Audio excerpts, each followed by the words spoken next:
So do we? Okay. Good evening, everyone. Welcome to the Board of Selectmen. Highway Commissioners, Cemetery Commissioners meeting of February 11th, 2019. First order of business is rise for the Pledge of Allegiance. I pledge allegiance to the flag of the United States of America and to the republic for which it stands, one nation, under God, indivisible, with liberty and justice for all.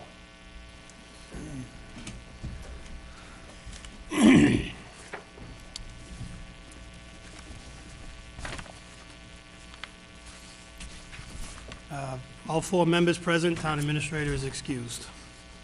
First up on the agenda is the acceptance of minutes from 1/28/19. What is the board's pleasure? Chairman, I move we accept the minutes of 1/28/19 as written. Motion Second. made and seconded. Any further discussion? Okay, Mr. Sigenovich? I am, I've read them. I was not here, but I did read them. I don't have a problem with them. You were absent too. Did you have a chance to read them? You were at the last meeting? Yes. Although a meeting before you were here, right? Yeah. All right, double checking. Motion made second, all in favor, say aye. Aye. Aye. Unanimous. Executive session of 1/28/19. I believe these would be approved but not released. So moved. Motion made to approve but not release executive session from 1/28/19. Second on that. Seconded. Any further discussion? Hearing none, all in favor, state aye. Aye. Unanimous. Under appointments, Agricultural Advisory Commission, voting members, staggered terms. Charles Chickering, Whippoorwill Stables, term to expire 6/30/2022. Chris Ann Kepke, Walnut Lane Farm, term to expire 6/30/2022. Deborah Estabrook Farm, term to expire 6/30/2021. Paul Wheelock, Dudley Conservation Land Trust, term to expire 6/30/2021. Jennifer Galligan, Lily White's Farm, term to expire 6/30/2020. Want to break them in half? Well, do them all together if you want. Yeah. Advisory members in a non-voting position, Victor Colgren, Pleasant View Farm, Lynn Doherty, Angel Farm, Linda Lorkevich, a landowner resident town, Martha Tierney, Bonnie View Hemp Expert Resource. Chairman, I'm going to move that we approve all of those appointments, voting members and advisory non-voting, as submitted. Motion made. Second. Just a question, should we have a ending term for the non-members? Should it be like a one-year term for all of them, say, let them come back? John, what's the intent? Where is he?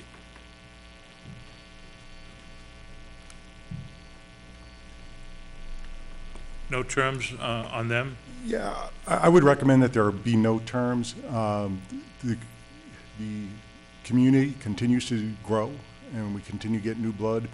And the non-voting, we actually, those four people were willing to actually step up and be full members as well, so there were more people than actual opportunities. Agreed. So if you could keep it just non-term for the non-voting, because I don't even know if you need to, but I think it's great that you're gonna, approve all of them. Yeah, and there are, by the way, many others. But we decided that we'd go with those four because they would commit for the time. But there's several others, including Marie Coabe, is that right? Who Yeah. is, she owns the farm where she produces artisan cheeses, Oh, yeah. Talked to- right? yeah. And in fact, she's on Ramson Road. Right. She's going to be making a presentation around Dudley Town at our meeting on the 25th of March. But she's volunteer. Every single one of them has said, we'll help any way we can. Oh, yeah, no, I just didn't know if we wanted There's a lot to, of people. I just didn't know if we wanted to codify Not it for with the a term. non-voting. Nah. All right, motion made and seconded to appoint as read. All in favor, state aye. Aye. Aye. Unanimous. Thank you. I'd like to thank all who volunteered and all who will continue to work on this committee. Public citizens' comments informational. Anybody wishing to be heard not on the agenda? Seeing none. No town administrator report tonight. No around town. As Mr. Joseph said, we're going to start picking it up hopefully in March, and we'll have somebody at least once a month coming in. License and permits. Wicked Motorsports, DBA Tri-State Speedway, amusement license for 2019. Michelle, I just would assume this didn't get into the packet. Did that slip through us, through our, Slip by us or slip by the applicant? Okay. Motion to approve Wicked Motorsports DBA So Tri-State. moved. Second. Multiple that's a seconds. amusement license for 2019. Yep. Multiple seconds. All in favor, state aye. Aye. Unanimous.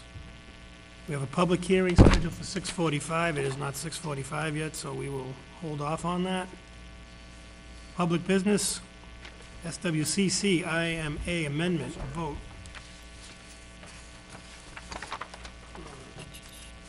Dig that out. All right, we need to have an amendment. Please vote to approve an amendment to the Dudley Webster intermunicipal regarding Section 6 fiscal year annual budget revised payment of assessment as follows. On the adoption of the fiscal year budget by the board and the forwarding thereof to the governing bodies of the parties by the board secretary unless otherwise specified by order of the board, the assessments fixed therein based on population and call volume for each town for the previous fiscal year are automatically due in full by April 1st of the fiscal year of the assessment. Parties may request an invoice from the director if needed, not earlier than February 1st, not later than March 1st. The amendment was approved by the SWCCC Board of Directors 4-0 on January 10th, 2019. What is the board's pleasure? Mr. Chairman, I'm going to move that we go on record to support and approve the submission of the FY19 CDBG application, including the activities as presented today No. in this document. We skipped it No, because we skipped that, Paul. You want to skip it? well, it's not 6:45 yet. Oh, shit, I'm sorry. Oh, what? Oops, excuse me. Sugar, I'm 7-second sorry. delay on network. 7-second delay on network TV Yeah, Is that the first time we've ever had that? today. I think it is. That's cockamamie, Paul. Time to go to confession. Yeah. Where's Father Tim? I mean, Farmer Tim. What's the board's pleasure on the intermunicipal agreement amendment? Do that one too, I guess. Yeah, That's one we just read. Right, go ahead, Paul. Yeah, it's a very simple motion. Yeah. I'm going to move that we approve the Southern Worcester County CCIMA amendment Second. as Motion presented. Motion made and seconded. Any further questions? Chief, we good? Chiefs, we good? All in favor, state aye. Aye. Aye. Unanimous. One copy, Michelle? Thank you. Nice to make an occasional big mistake. Yeah. Next up, we have a document from the town administrator and vice chairman Did Siganovich you sit in on this? Yes, I did. regarding merit raises for employees. What's the board's pleasure? Would you like to read them for the record, or? Hold on one sec. Yeah, I think what we ought to, if I may. Yep. Carrie? Yes. I'm going to move that we follow the recommendation in the memo dated January 29th from the town administrator for the following merit raises. At 2% is Margaret Bussiere, Jen Canoia, Michelle Jervis, Jacqueline Phelps, Deb Thibodeau at 1.5%. Hold on, Paul. And Patricia Yeah, you've got- Wojciechowski. What's that? On the first page. Patricia Bujaneski. Oh. After Bussier. Yeah, that's right, Patricia Bujaneski. At 1.5% is Hector Chapa, Lisa Lamache, and Laurie Smith. At 1%, Lisa Berg, Nelson Burlingame, Lena Costin, Ann Ethia, Don Johnson, Tasha Mayen, Vinnie Paletta, Heather Roberts, Carol Savad, and Pamela Young. At 0.5%, at 0.5% is Gloria Harvey,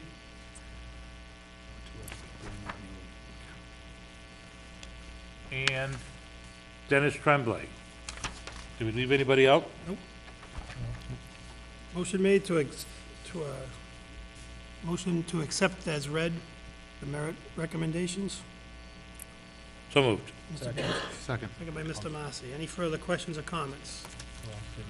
Hearing none, all in favor, state aye. Aye. Unanimous. Mr. Chairman, I'd like to thank Kerry and Greg for the work they did on this, because it's not just a routine matter.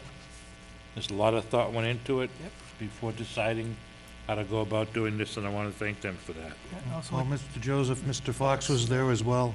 Oh, Peter, All three of yeah, us. is he here That was now? a couple-hour process. No, I don't see him. Okay. Mr. Chairman, on that Well note- done. Yeah, on that note, I was part of that last year, and a lot of work does go into that. Did you guys take into account the elected positions? We talked about that last year. They'll cover that on their own with town meeting Town warrant. meeting? That's Okay. done at the next town All right. meeting. Yep. I just want to make sure everybody got looked at. Okay, I believe we have, Excuse me, that's non-stipend elected officials. Yes. Okay. Yes. Like aura and stuff. And it's 6:45, so we can go back to the public hearing for the community block grant. CD, Haven't we already been here? it sounds familiar, Paul. Michelle, do we have a public hearing notice to read? Honest to God. Just to clear it open? Yep. Well, just to clear it open. I have a copy right here. Oh, you do? Okay.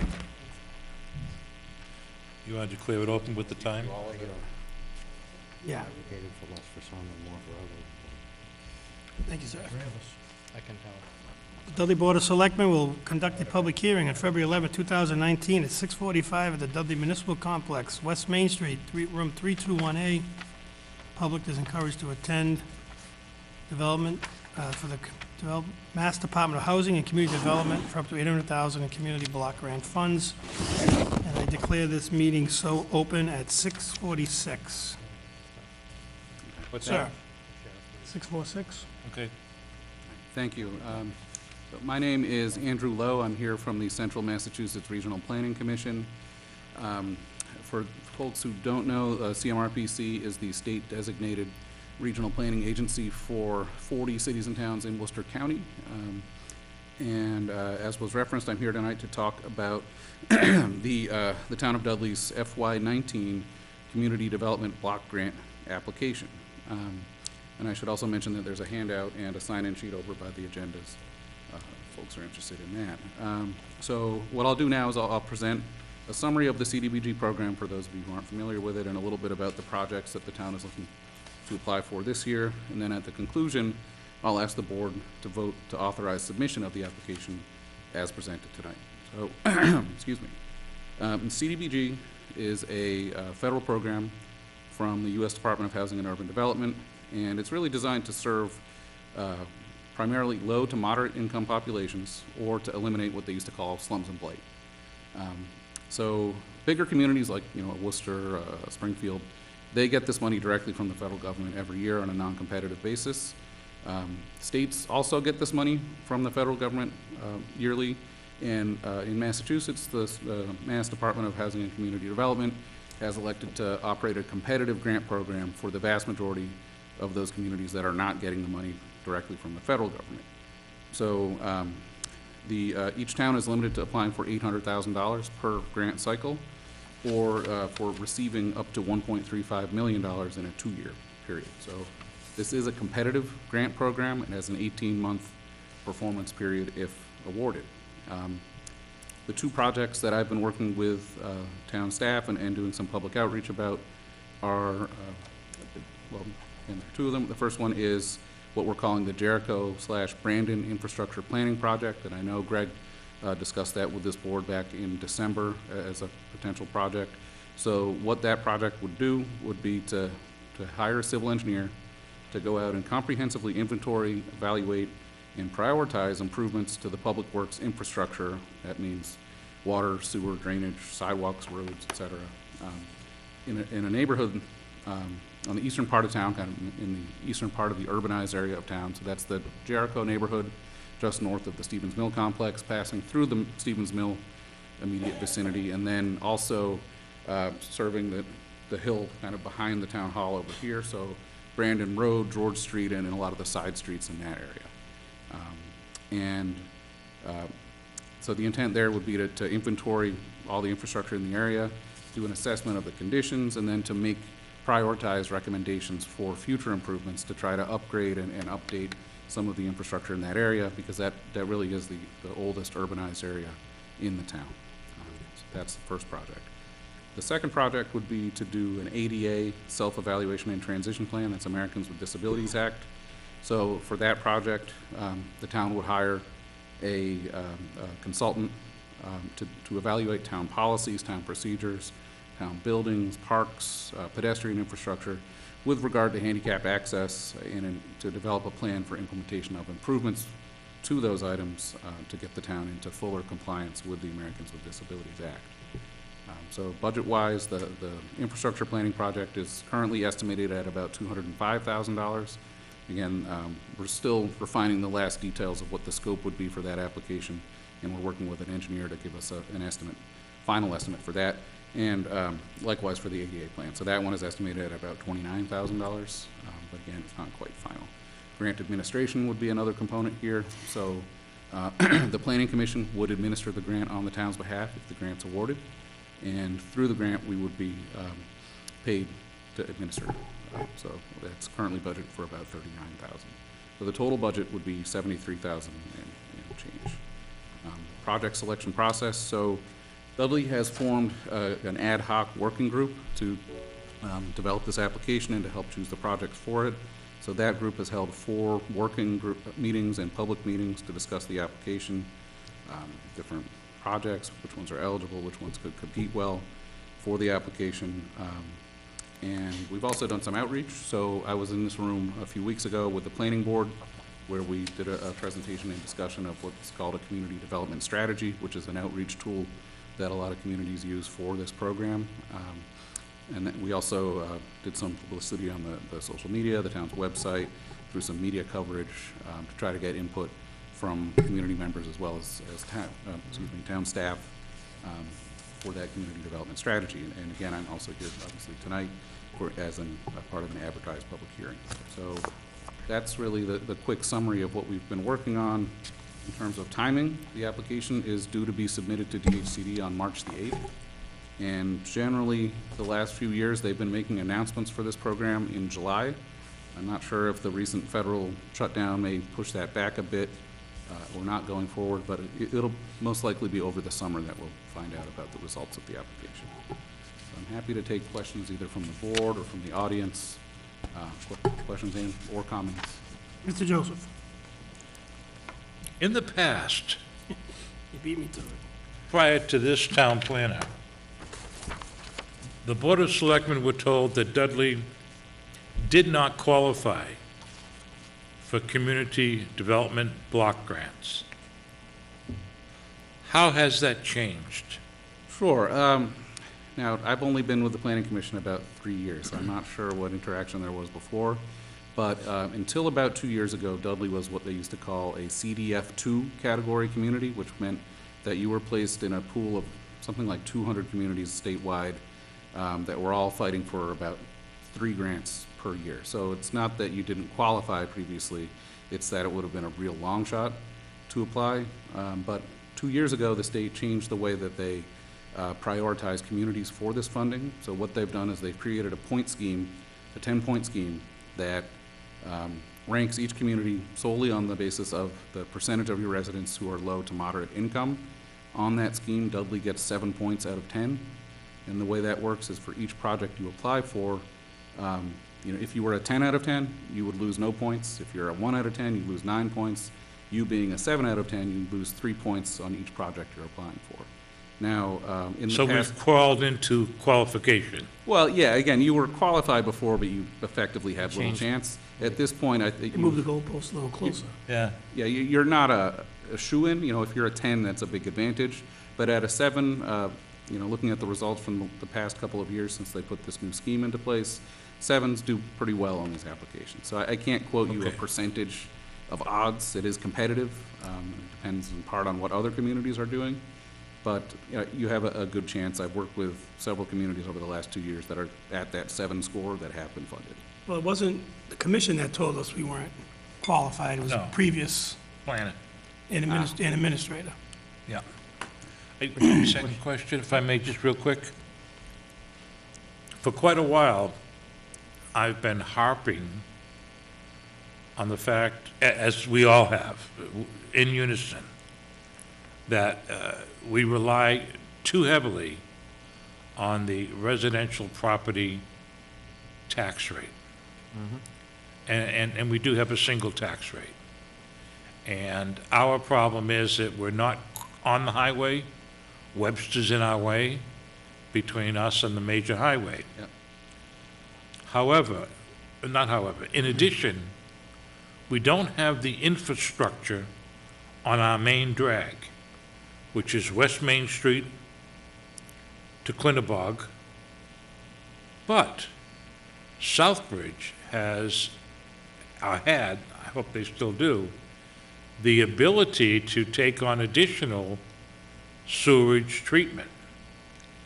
Plus the fact that the best water aquifer that many people in town have ever seen, one aquifer, which by testing would exceed all sources of well water, our current water supply that we currently have, flow rate and purity. We would need to do what you want to do in that Jericho area, which is wonderful because those pipes in that area and everything is so old.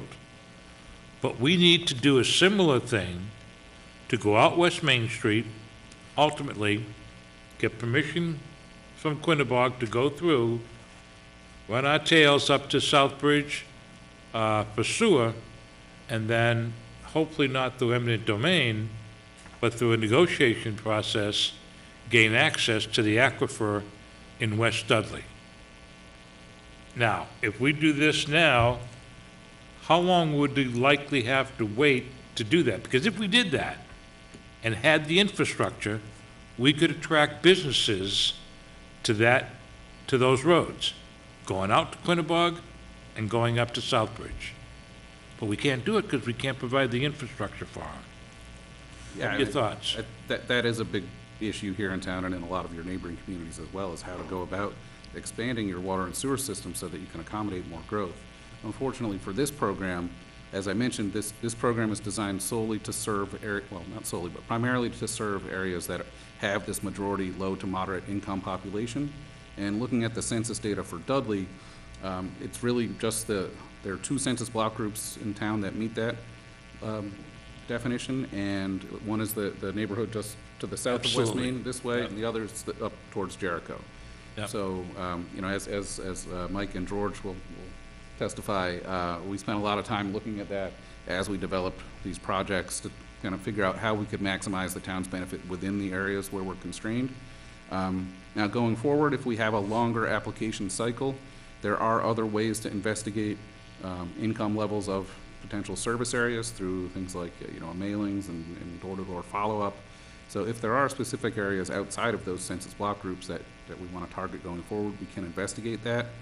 But, you know, this program is going to be a tough fit for working in parts of town that are higher Understand. income. Yep. Now, there are other programs out there that I'm sure, you know, Don and Greg are at least familiar with that might serve that purpose. So I know USDA has funds and technical assistance available to look at water and sewer system expansions and evaluations, and there are also state programs that can help. You with that. explained things well. I, for one, appreciate that.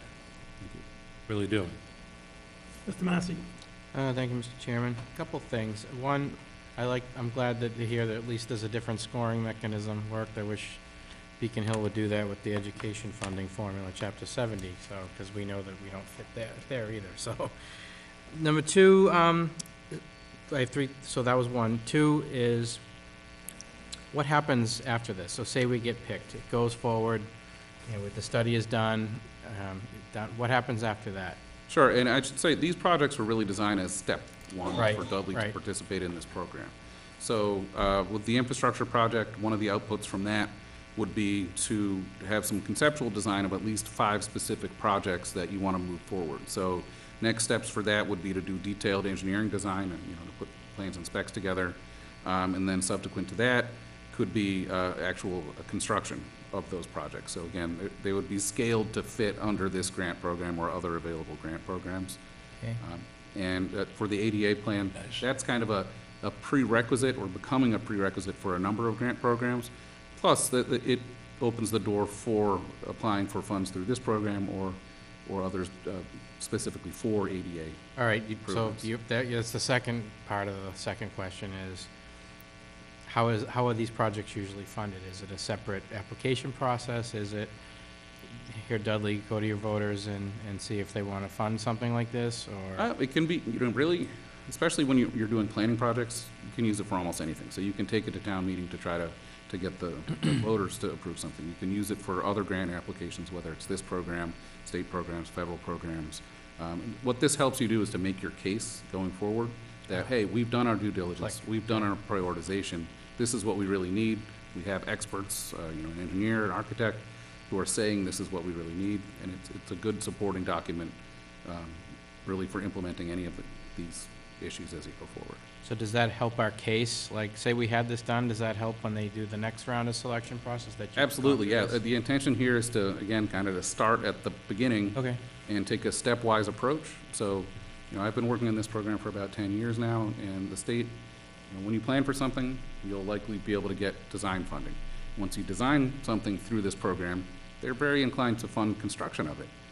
So it's kind of a process where you start here, you move into the design and construction, and then, as you're completing construction of what you've planned, you start and look at other needs in the community. So I know that one of the other potential projects we talk about for a future application is housing rehab. You have a lot of older housing stock. This is a program, again, it's the Department of Housing and Community Development. They love to fund things some like mills and housing stuff, rehab. we have a few of those, yeah. So I'm kind of looking at this as, again, a starting point. Okay, for, awesome, that's good. And one more, Mr. Chairman. I always ask when we talk about either applying for or getting grants, any strings attached? This one, not really. There is no match required. It's Okay. all, you get it or you don't. If you don't get it. Have to ask. And again, the Planning Commission, again, we have a memorandum of understanding that you would hire us to administer the grant. All of that money would also come out of the grant. So, the only strings attached are the staff time that would have to be devoted to helping us implement the projects. So whether it's a highway department or water sewer department, Okay. building department, and a little bit with your financial folks to help process drawdowns from the grants, but it's got it, that's why it's a popular Oh, program. very good, no, that was very helpful, very well Strings. explained, thank you. Question in back. Yeah, that's Kerry first. No, Question over there. John asked the one I was going to ask about the strings being attached. Thank you for answering that. Thank you for asking that. No, I'm good. Thank you. I'll have the public come up. Yes, please. Generally, just identify yourself and if you're a resident of town. Hi, thank you. I'm Nicole Kucherov, and I'm from the West Main Street and near the mill of Dudley. And I had read in the newspaper about this possible grant. It mentioned improved walkability. And one of the issues in our area of town over by that mill is that on Mill Street, where the mill juts out, it almost touches the street. Yeah. And it's completely removed the sidewalk. So there's about 6 inches of sidewalk and a fence around the mill. So those of us with children can't safely walk from our area of town into West Main Street, where the village, like where all of our small shops are, where the library is. With children, we want to walk to the library. We want to walk to the municipal complex. And there's just this section. And it really wouldn't be a long section because we would maybe just have to extend that sidewalk out a bit so we could push a carriage, walk a child. 6 inches just isn't, even an adult can't walk there. And then on, what is it? I want to say Village Street, where Dippin' Donuts is. So from the mill to Dippin' Donuts, again, there seems that there used to be a sidewalk there, and now there's just this like chunk of sunken, like old pavement covered in dirt with bushes sticking out. And so again, this is somewhere where like you're pushing a stroller, the stroller's half in the road, half in this sunken dirt sidewalk. And I'm not sure how much it costs to improve a sidewalk, and it's not a very long area because again, once you get to Dippin' Donuts, there's a sidewalk. So it would just be from that like edge of the mill to the Dippin' Donuts parking lot would just need to be repaved as a sidewalk for improved walkability On this side, right. so that we could get there. And I sent an email to the Selectmen email with some pictures, just kind of showing There's a couple signs. how you can see where there isn't really a sidewalk there, and then again where there's just a dirt-filled chunk of sunken old pavement. But I was just wondering if maybe this is a grant that we could stick that in there for, because I think it does fit in one of the areas that's like a census block. I know that not a lot of people around our area have a lot, you know.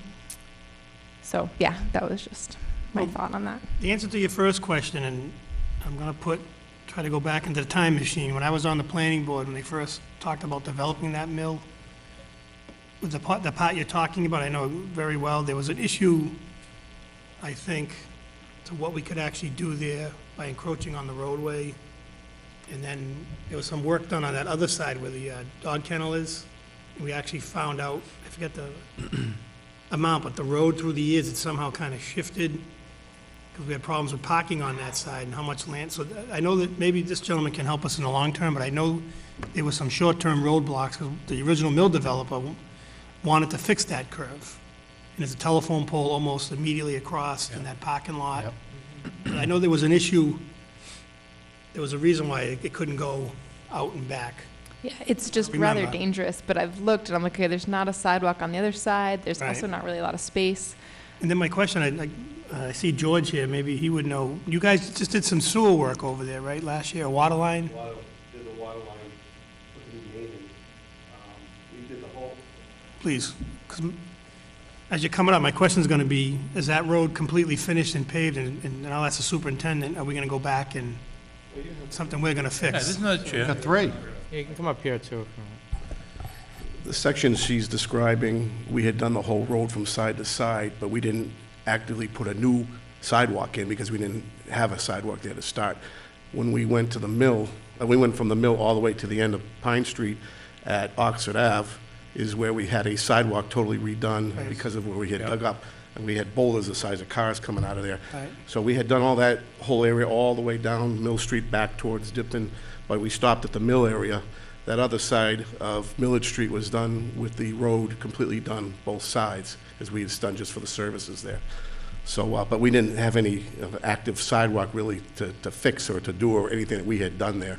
It was just the road itself, in the middle of the road when we had fixed Right. up. So my question to Vinnie, because you've been there long enough, I can remember what the lady's talking about. It wasn't I don't think it was like a nice granite lined sidewalk. It used to be almost asphalt, right, that was in front of those houses.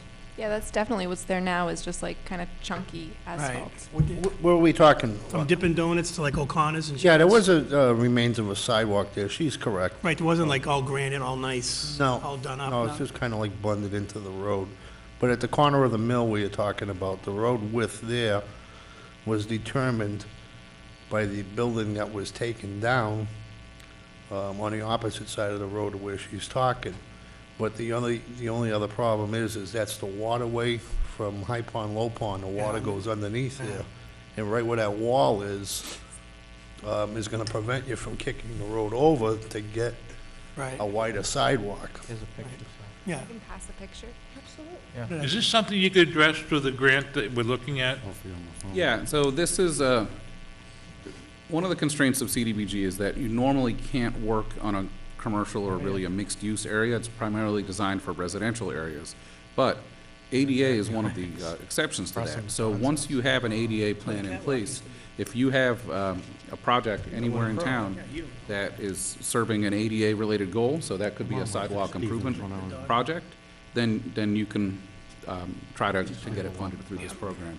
And another thing I want to reference that was discussed with folks from the planning department and your economic development committee was the idea of, again, this is separate from CDBG, but looking at a state program called Complete Streets, which is a Mass Department of Transportation program that helps towns develop policies and plans and then fund implementation of improvements to non-car transportation. So sidewalks are certainly a part of that, bikeways.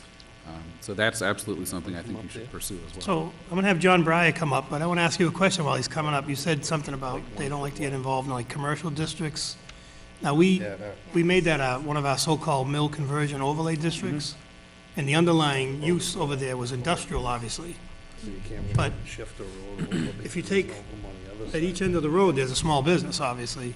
If you take those two buildings out of the equation, everything else in between, I don't know if you're gonna be going down the backside there, what's that, Mill Street on the back? Right. That's all older, fits your a lot of them have been improved, but that fits the basic demographics of the older section of town. Yeah.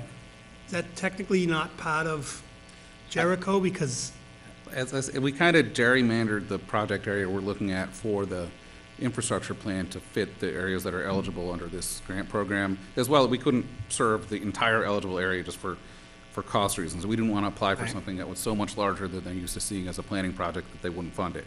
So what we're looking at is from, I believe it's Pine Street in the north, Yep. Oxford Ave, and some of the little dead-end streets on the other side of Oxford Ave.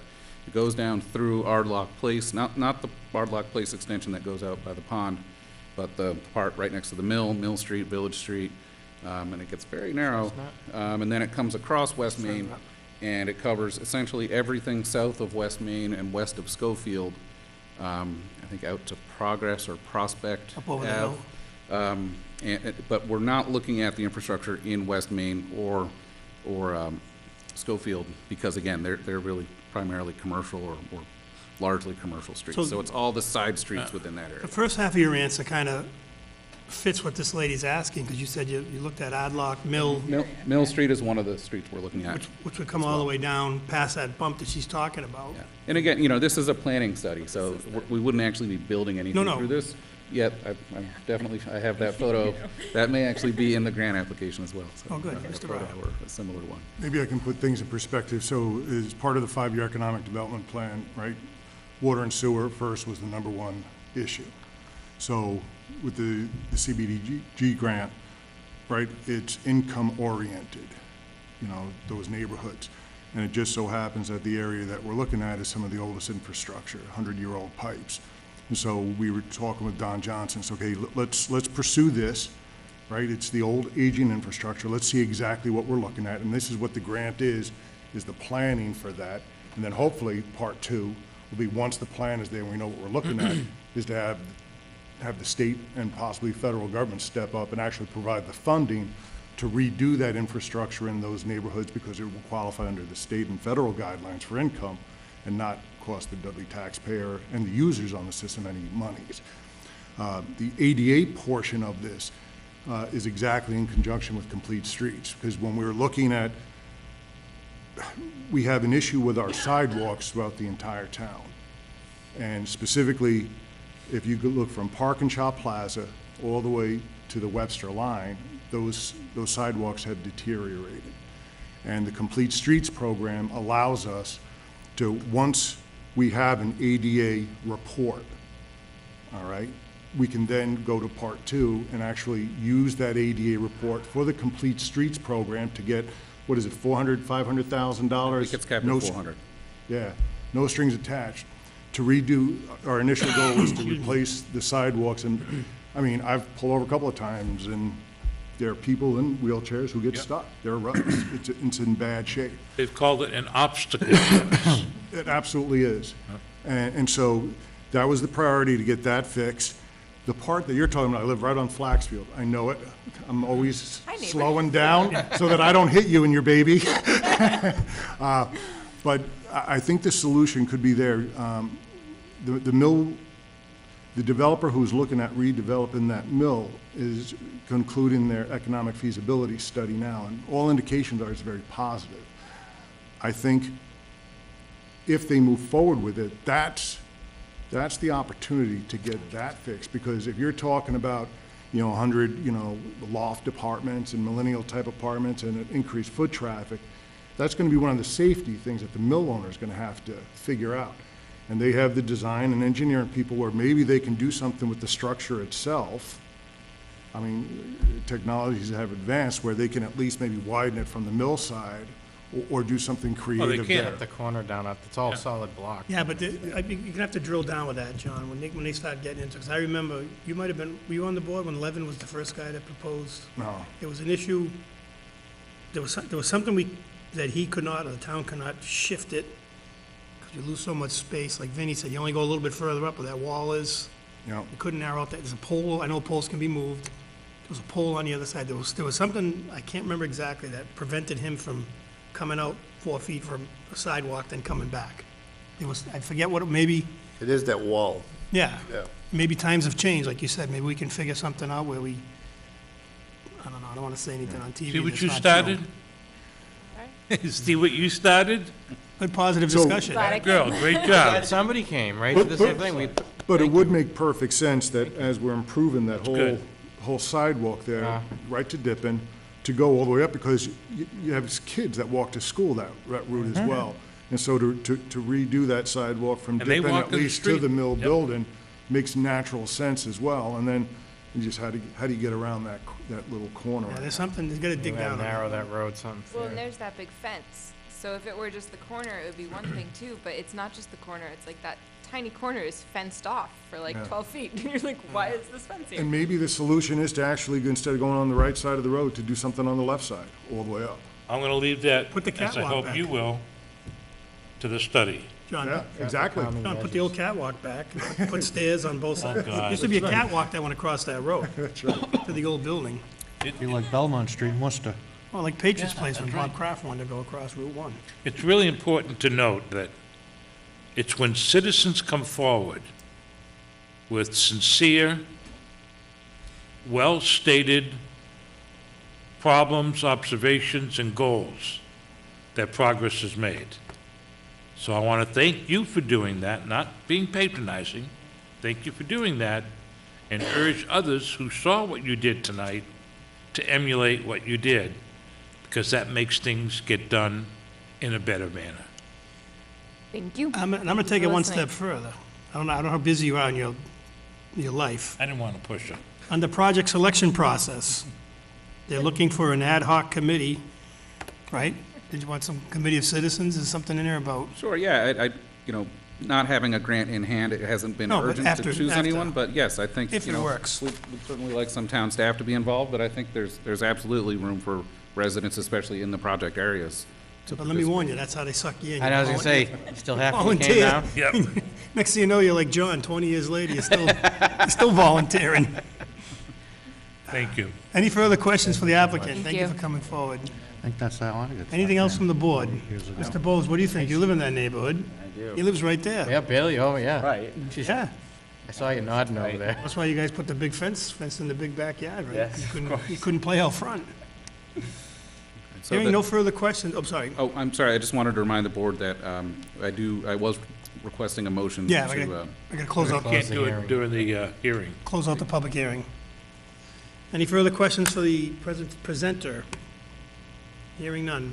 Accept a motion to close the public Mr. hearing. Chairman, I move that we close the public hearing at 7:17 PM. Second. Motion made and seconded to close the public hearing. All in favor? Aye. Unanimous. The Chair will entertain a motion to approve the request and the motion to read. To support and approve the submission of an FY19 CDBG application, including the activities presented today, with allowance for minor budget or program adjustments, and to authorize the chair and the CFO for the town to sign all documents required for the application. One question, sir, before I call to the vote, can we amend that to say the chair or his designee? Because you'll get a hold of Mr. Balcoon, it's a lot easier than you will me. I actually think it has to be Has to be the chair, okay, okay. I can verify that, but I believe it So does it'll be have like to a pecking order, if I'm not available, the vice chair can do it? Yes, whoever is acting Has to in be a that board position. member. Yeah. Okay. So moved? Moved by Mr. Sigenovich, second Mr. Massey. Any further questions? Hearing none, all in favor, state aye. Aye. Unanimous. Thank you for Thank a you. positive presentation tonight. Thank you. Nice job, yeah, thank you. Very good. Moving right along, board member comments. Mr. Marcy, Nothing tonight, Mr. Sullivan. Mr. Sigenovich, Nothing tonight. Mr. Joseph. Yeah, it's nice to make a gaffe once in a while. Big deal. Paulie, if you can't have fun, don't go, right? Absolutely positively. Seniority has privilege. I'd like, I'd like to remind, I wish I'd called Peter Fox before the meeting, I intended to, but I had a visitor that precluded me from doing that, but I want to be sure that the board is in a position where we can agree on the process for looking for a new town administrator. And I would ask once again on the record, number one, that we inform the personnel board of how many finalists we want to see, whether it's 3, 4, or my preference is 5, and that they provide them to us in unranked order, alphabetically. And secondly, that the interview process for each finalist include a meeting with all department chairs. And if the department chairs want to provide their input to us before we make a final decision, that's fine. And if if any finalists want to meet specifically with a department chair, based on what they've read or what they've heard or what they know, that there be time allocated for that. Those are the only things that I feel married to in terms of the process. I know we voted on a timeline already, and it's already been triggered, right, Yes, Michelle? we have. Michelle, the timeline's already been triggered. So I don't have a problem if the board just has Michelle or Greg contact personnel and tell them we would appreciate no more than 5, unless there's an extraordinary circumstance where they come up with 2 or 3 Okay. candidates, that they want to add, like a 6th or, just contact the current administrator and let them know that, but no more than 5. And that they be in unranked order. Yeah, oh yeah, definitely, we always do it that way. We'll rank those, yeah. And then, we'll move our process along, and, How do you all feel about a meeting with the department chairs? I think so. I As think part of the yeah, we do it, interview day? yeah, we generally do an, almost like open house format where the department should make themselves Non-televised, available. Right. Yeah, And if they can't, have a designee, like if, okay. if Chief Kochanowski can't make it, he sends his assistant. Gary, you good with that? Yeah, is that the way we've done it in the past? Generally. Yeah, we've done it a little bit different, but we've provided opportunities for a question and answer between staff and the finalists. That way they can ask questions, right? Try to get a feel. I don't think we had a lot of it the last time, No. but it No. was, it's there. We should at least offer it. As long as it's consistent between, Yeah, each Everybody, candidate, yeah. right. Okay? And is that during the personnel board's process or our process with the when we get- finalists? After this finalists. Okay. If they give us okay. 5, we decide on 3, for example, or 4, well, whatever we Yep. decide. Because it could be someone, I know before we've gotten finalists and we've eliminated recommendations, and we've gone with who we feel. At that point, once they give us the list, their job is basically done. right? Okay. We take over from there. Yeah, their job is to make the funnel, right? To take 100 and turn it into 5. They generally set the table by doing the, when they get their resume. I mean, we have the right to check ourselves, but they generally, if someone comes in and says, I got this, this, and this, and they're supposed to check. If they say, no, you don't, no, you don't, no, you don't. Yeah, and we have in the past, on occasion, not always, provided an opportunity for the public, for an open session where the public Yep. can listen to the qualifications and ask questions also. And I think generally the interviews are executive, because some applicants don't want, Well, you're gonna have to keep it, till you get to the finals. right? I mean, to get to that process. When we did interviews the last time, I know there was a couple people out of that group of 5 that did not want their current employer to know. To know, yep. Well, also, just because we're gonna ask the same things, I think I wrote, remember, Yeah. we all had our questions, we asked the same questions of each, And we had the door closed. right? There was nobody here. Yeah, it with wasn't us. televised. You know, one of the things we need to remember is that, and I'm very proud of this board and how we've done things. There are towns that have spent $35,000, $40,000, $50,000 and $60,000 to have companies do all the work for them. No. We did it ourselves last time, and look You got Greg. how good we did. So I'll it's gonna be a remind- challenge to find somebody as good as him. I'll remind everybody that we all picked Greg as number one, so that was 5. Yep. Oh, and- Blind taste test, right? And if we all remember, those of us who are on the board, one of our finalists, who we did not select, was actually a finalist for the city of Worcester job right. 6 months later, before they tanked their process and Yeah, we don't need, gave it to we their don't need preferred a candidate. Right? consultant to do our work for us. No. No. We're perfectly capable of doing it ourselves and letting as many people as possible see and participate in the process. That's it. My comments just are, I was reading the paper, I think it was last week, and I'd just like to send out a congratulations. I'm sure I speak on behalf of the board and the town. There was an article in the Webster Times concerning former selectmen, former school teacher, former personnel board. I don't want to miss anything that he may have done, but Mr. Sandrowski, Joe Sandrowski, was awarded, and again, I don't want to misspeak on what he got, but he had an award through the P&A. It was, I think it was like an equivalent to like the Man of the Year or a man for the state. There was a nice little presentation in the paper, and I know I speak for the entire Yeah. board, and congratulate Joe on a well-deserved accolade.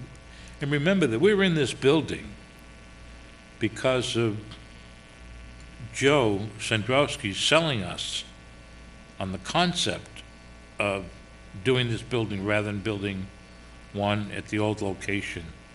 I mean, we had cost overruns more than what he told us it was gonna cost, but this has turned out to be the best move we could have done to have all of our family, civic family, here in one building. Except for elections, maybe. Listen, when only 300 people show up, we can Yeah. have it, you can have it in my backyard, and I'll do a barbecue. Right. Departmental communications, Call some. public safety, anything. Mr. Paletta? It's gonna snow, Vinny. Is he public Yeah. safety? Oh, yeah. Thank you, Mr. Absolutely. Chairman. Might be activating the emergency snow parking ban tomorrow, with the help of Michelle and the police chief. We'll just fine tune the forecast first thing in the morning, and if it looks like we're gonna be plowing, we'll activate it. That's it. Okay. What are you expecting, Vinnie, in this area at this time? I'll tell you Thursday. The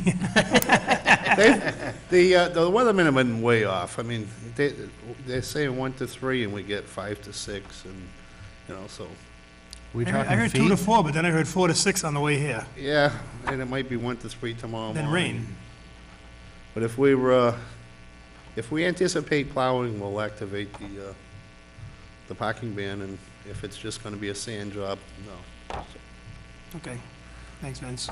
Thank you. It worked out really well last storm with the help of Michelle and the police chief to get this out there, and it worked really well, so.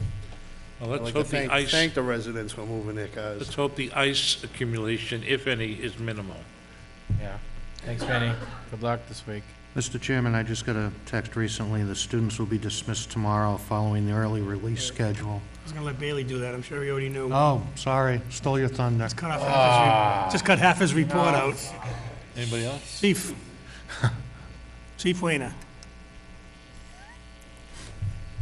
Thank you, Mr. Chairman. Just one quick thing, between meetings, back on the 1st, we had a big incident up here on West Main Street where we worked with our task force, so we were able to get some fentanyl and heroin, some ammunition, a few other things out of there, pretty good substantial amount of money. So we had 6 arrests that were attached to that, so I'll just credit Jim Anise and Merrick Kolowitz and Keith Remillard for kind of putting that together. It was a very, very involved situation, but I'm glad they were able to tackle it. They did a really good job getting everything up there, so that's probably a little bit of excitement that people would have seen a week or so ago. Yeah, But that continues. I mean, that's the stuff that people don't think there's much going on around the area, but continues to be a problem around here for overdoses and things, so. Yeah, and I know, Chief, I was gonna say, I wasn't sure how far you were gonna, I know sometimes you can't name names and things like that, but yeah, the guys, the boots on the ground, your guys' boots that start all that. Yeah, they did a really good job, because that was very involved. It was, there was a lot of surveillance and other things that had to take place, but I think they put together a pretty solid case, so they deserve a lot of credit for that. Well, the last one you had like 6 months ago worked so fast, it cleaned out the people out of the house. The house already sold, and so we already cleaned Well, up one. that's it, you know, and sometimes people get frustrated with these things too, because they don't all happen right away, and it takes time. I mean, it's like anything else. You can go in, arresting somebody and convicting somebody are two different things. So it's one of the things where if you're gonna build a case on something, you're gonna make sure you have pretty solid information, and you wanna have it pretty solid to stick. So we appreciate all the help and support. Thanks, Chief. Chief, I found it interesting that in addition to the many drugs and the paraphernalia and whatnot, that there was ammunition but no guns. Yes, Thought that that was was interesting. strange. Yeah, there was some magazines and stuff like that that go with the guns. So that's still something we're looking into, to see if we can match it up, but there were no guns that were actually seized at the residence that day. Okay. George, water sewer? Thanks, Chief. Then I have a question for the fire chief before we adjourn, and with Bailey's report. Well, real quick, just to let you guys know, we're going to be having some articles come up for the town meeting for water, some imperative articles. First one is going to be our tanks, Dresser Hill and the Bates tank. Both of them are going to be drained out and cleaned, pressure washed and treated. We're going to be putting in for 2 of those. That is mandated by the state. We have no choice in that. As a matter of fact, with the ones we've done right now are just basic inspections and what they call light cleanings, which is divers going in using vacuums to clean it out. That's been done regularly, but now it's time to drain them and officially pressure wash and coat them. I'm working with DEP to eliminate it to 1 tank per year because I can't do 2 at one time. I'll devastate the system. So they seem pretty good with that. So that's going to be coming up in the August timeframe. Okay. Next thing is going to be article for communications. We're going to be moving into the SCADA system. It's like a cellular. I'm not big on SCADA, but it's something that's imperative now. We've been analog for a long time with our telemetering system, how our stations talk to our tanks, tell them when to fill, when to stop, all that stuff. That hasn't been working in a long time. It's always breaking down communications, stations not going on, stations not activating when they should. We're going to be moving into the SCADA system, and that's going to be for every tank and every station, so that all the communications are done properly and puts us in the new modern world. Yeah, it's a must. I heard about, that for a while now. So, George, when you say drain the tank, at the risk of oversimplifying the process, you're not going to literally drain the tank, you're just going to stop The pumping? Bates tank will be the first, according to what I want to do, because it's the oldest and needs more attention. But it'll be drained completely. We've already had a practice run a couple months back when we had that problem over there. So I kind of think we can hold our own, but just keeping this in mind, and this will lead into the third thing, we only have 2 pumping stations in town that are our active stations, and they're almost 24/7 now. And if we think we can keep everything up to snuff to a certain point while they do this, I'm expecting it to be a few days to complete it. I'm not totally versed in everything yet. I'm still working with DEP, what has to actually be done. But from what I can understand, and we've talked, the Bates tank will be completely drained, pressure washed, and coated with some kind of coating inside, epoxy coating or whatever. And maybe some few other things they might want to do for inspections and things like that. So that's going to be coming up, that one starting in August.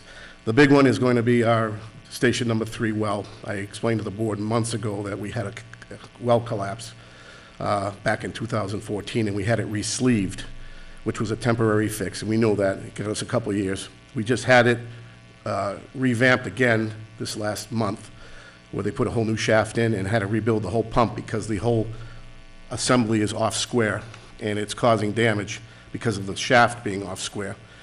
So I've been in contact with the well drillers, and we think we can drill some test wells around that station, do a monitor of where the best aquifer access is, drill down to the aquifer, and then pipe into the side of the station.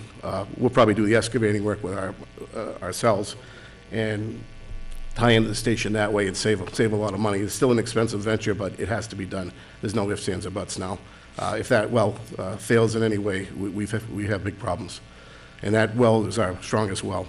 So I don't want to mess with that. So that's coming up this spring and into the summer. George, I had a question from a resident. What happened up on Raymond Street? You guys were digging up there, what was it last week? Raymond Street was a disaster from the go. And the reason is that the pressure up there is 25 PSI. And the reason it's that because it's at the level of the tank. The resident in question that we had there was having a valve change in the house where we'd have to shut the water down so the plumber can do his work. It was during that real cold spell we had, and the main up there is very shallow. We answered the call up there. We went up there. We couldn't shut it down. We had to dig the curb stop in the property to find out why we couldn't shut it down. The whole assembly there was rotted off. So we put a new one on, and we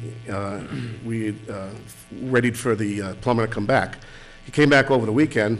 We didn't know he was going to come back then, but he did, and he says, we have no water.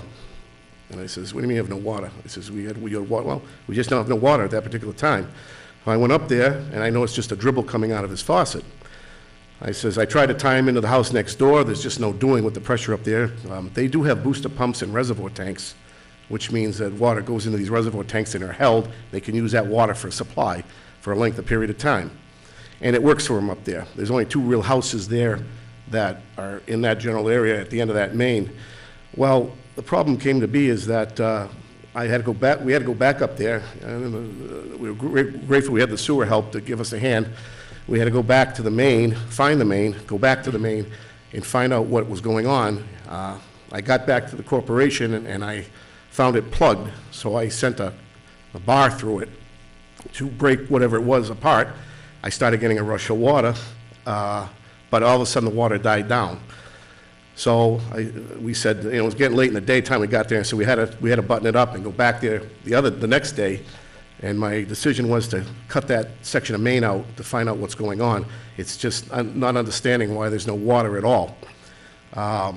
Come to find out on the third day, actually, you could call it, we went up there and we were exposing the main, got everything ready to cut, and I asked Timmy from the sewer department to go check the line gate down the street, which is the halfway point to Leo Ave going up, just to make sure we can get on it and turn the gate, make sure everything's ready to go in case we have to, we have to shut it down. Well, Timmy was wondering, he says, something's not right here. This gate is open wrong.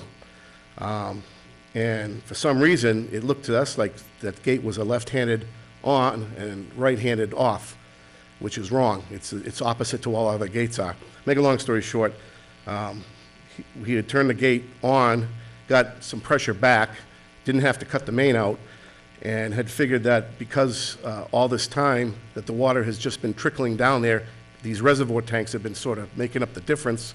This particular person had a problem, and it led us to believe that there was some ice that had formed in that main right at the end of that line there. And with no movement, this ice is going to grow and grow and grow, and it just hit it at the cold spell at that point. So we broke that through, and now they're happy. They've got at least the 25 pounds that's up there, and their tanks, their booster tanks, take it from there. So it was kind of a learning experience, but it could have been something that was done 6 years ago. I remember doing a project up there, and it might have inadvertently been thought it was on, and it was mostly off, just a little bit, letting a little bit of water go through, and it just that cold spell. It's a shallow main, so.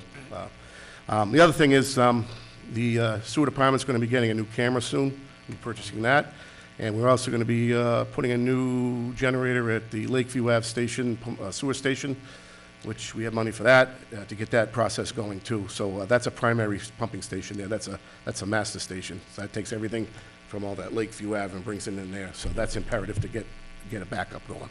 Mr. Siganovich. That's it. So Reader's Digest version, you had an iced-over backwards valve. You basically, yeah.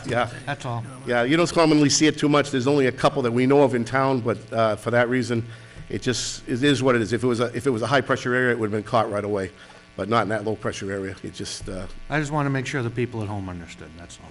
Yeah. We still learning more things as we go.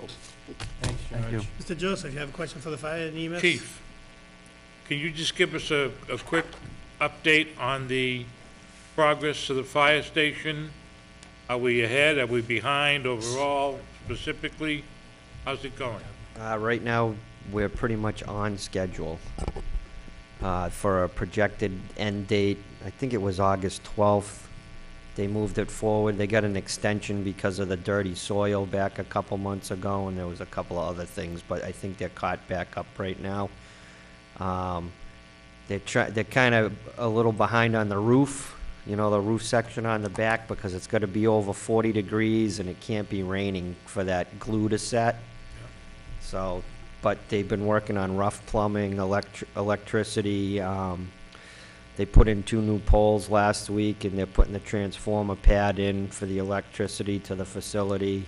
All the garage doors are installed. Nice. They've been doing a lot of inside work. All the sprinklers and the sprinkler system in the bays is pretty close to, well, the rough plumbing of it has been completed. It's not connected to anything. They're hopeful that we'll be able to move the trucks over to that side the end of March, beginning of April, so they can start the remodel of the existing station. And I don't know if you've driven by, they've also been working on the dormers on the existing building, putting in vents and doing prep work and getting ready to redo the roof. Dormers look nice. Really makes that And site look nice. Yeah, and the dormers over the garage, so everybody knows they're just fake dormers. There's no rooms up there or anything. It's just to keep it looking correct Consistent. with the other building. 50 people at home just said not yet. Now you can't, it's all ceiling space. Couple You months can't. till Listen. town meeting, right, chief? Listen, you know where I'm going. Thank you. Yep, thanks, chief. Thank you, chief. Mr. Great job. Bose, now that you know you're getting out of school early tomorrow, Apparently. you're gonna do full-blown senioritis and take the whole day? I don't have enough time to do that. I'm taking too many days off later. Got it all planned out, does he? Your mother's watching this meeting. So to start off, Show Choir had last weekend they had their home show, and this past weekend they had a competition at Tantascwa. Boys basketball senior night was last Tuesday, and wrestling sectionals was this past weekend. The art classes went on a field trip to Boston, where some of theirs was selected to be in a artwork display. And grades close for progress reports this Friday, and apparently we have a early release. That's it. Oh, I also want to add in our comments that along your line, they announced the 4 finalists, and I know Mr. Signevich is on The that board. superintendent, yeah. We wish them nothing but the best and get the best candidate for the town. They will. Michelle, anything from the administrator/administrative assistant desk? We're all good? Mr. Joseph, would you like to do the honors? I move we adjourn. Second. Mr. Massey? Motion made and seconded. Mr. Bose, what do you think? Sure. Sure. It's unanimous. Aye. Hey, everybody. Thank you, Virgil. everybody. Wait a sec, please. I don't think I want that back. It's a copy of this public hearing.